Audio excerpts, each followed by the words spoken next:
Welcome to This Explainer. Today, we're jumping straight into a massive phenomenon that is fundamentally rewriting the rules of the American dream.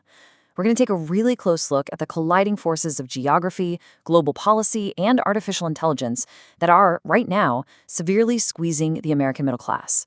It's kind of like a giant, complex puzzle, but as we unpack the data and the research today, I promise you, the picture is going to become incredibly clear.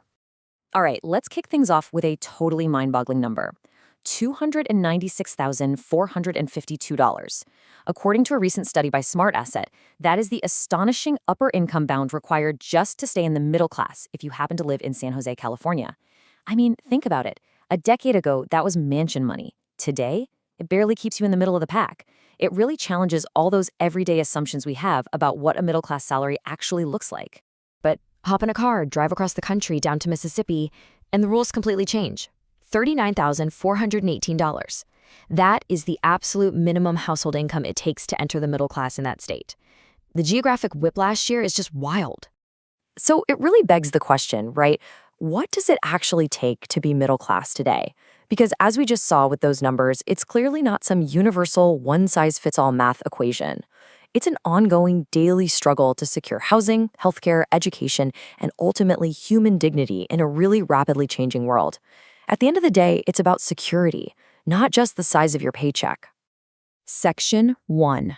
The price of middle class. So moving from those isolated numbers to a much broader, nationwide view, the sheer geographic disparity is staggering. On one hand, places like Massachusetts and San Francisco practically demand six figures just to get your foot in the door of the middle class. But on the flip side, a middle-class family in Cleveland actually earns less than a third of what is required to merely scrape the bottom of the middle class out in San Francisco. The ground rules for economic survival literally change depending entirely on your zip code. But honestly, beneath all those extreme regional differences is a nationwide trend that is putting immense pressure on everyone. From 1970 to 2000, median household income for the middle class grew by a really healthy 40%.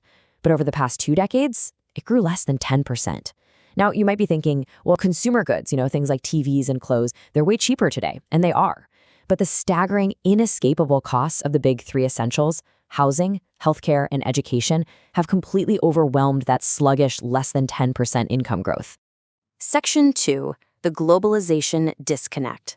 So everyday domestic costs are really just half the story here. We have to zoom out and look at the massive external forces acting on these households, starting with a decades-old approach to foreign policy. For decades, the establishment operated on this assumption that if they promoted global economic growth, multinational corporations would succeed, and those benefits would naturally just trickle down to the American middle class. But instead, it left local communities bearing the absolute brunt of severe job dislocations. What we often label as just a single debate about trade is actually masking some really deep anxieties about a fundamentally broken social contract between business, government, and labor. Now, a comprehensive Carnegie Endowment report points out a crucial reality. You really cannot separate trade policy from technological change. Both of these forces acted together, driving employers to ruthlessly seek out cheaper labor abroad or just automate tasks right at home.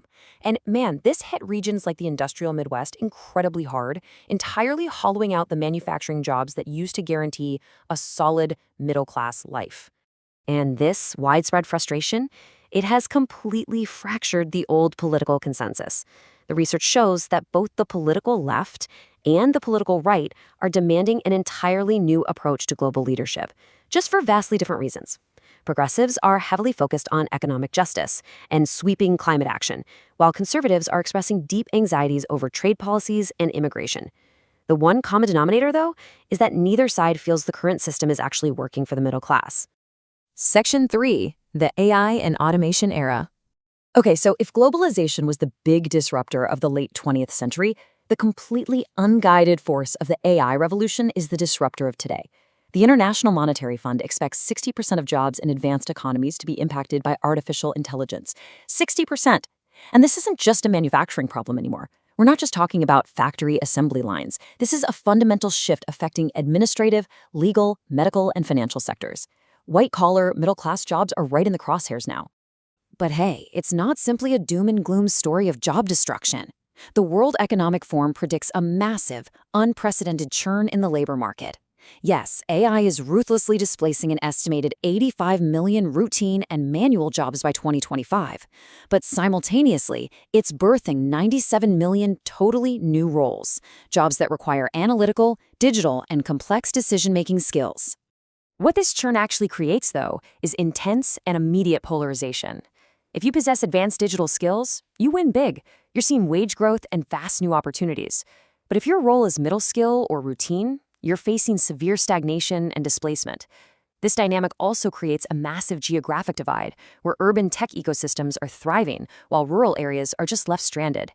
The takeaway here is pretty stark. Without huge reskilling efforts, this technological wave is going to push income inequality even further to the extremes, leaving millions of people behind. Section 4. A Blueprint for Renewal. All right, so we've got the globalization squeeze on one side and the AI squeeze on the other. How on earth do we navigate these tween disruptors?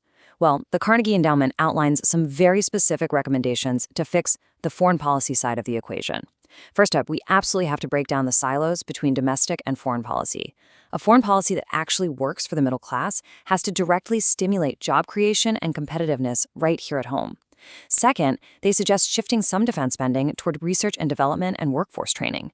And third, policymakers must actually tackle the distributional effects of global trade. That means we can't just look at aggregate GDP growth and pat ourselves on the back. We have to ensure those gains are actively distributed to local communities. And when it comes to surviving that AI wave, researchers detail a really robust domestic blueprint. It's essentially a step-by-step approach to make sure governments actively step in so the middle class isn't just left out in the cold to fend for itself. Step 1 is massive public investment in digital infrastructure, making sure rural areas aren't left in the dark ages. That lays the groundwork for Step 2, expanding social safety nets to actually protect gig workers and folks whose jobs get eaten by algorithms. With that safety net in place, we can move to Step 3, which is a fundamental cultural shift to promote lifelong learning and vocational training. And finally, we need to establish coordinated global governance for AI so that these incredibly powerful new tools are deployed safely. I absolutely love this quote from the Carnegie Endowment because it pretty much hits the nail on the head for everything we've talked about today. If the United States stands any chance of renewal at home, it must conceive of its role in the world differently. Saving the American middle class is going to require a total reimagining of how we engage with the global economy and how we manage our own rapid technological advancements. Which leaves us with this final, pretty provocative thought to chew on. We know the pressures, right? And we've just seen the blueprints for renewal. But can our institutions and our policies actually adapt fast enough to outpace the ruthless exponential speed of automation and global economics? Can we save the middle-class dream before it becomes completely out of reach for good? It's a critical question and definitely one we all need to be paying very close attention to. Thank you so much for joining me for this explainer, and keep learning.